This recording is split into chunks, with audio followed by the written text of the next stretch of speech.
Assalamualaikum dan salam sejahtera. Saya Muhammad Ashraf Anwari bin Muhammad Nazri dari Sekolah Menengah Kebangsaan Ranca-Ranca, Wilayah Persekutuan Labuan WEA 1005.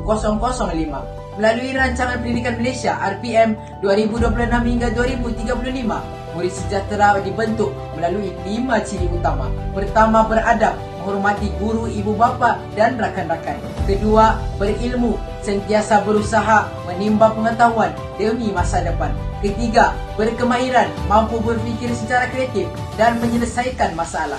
Keempat, berdaya tahan, tidak mudah berputus asa serta kuat menghadapi cabaran. Akhir sekali, berkeyakinan, berani mencuba dan yakin terhadap kebolehan diri sendiri.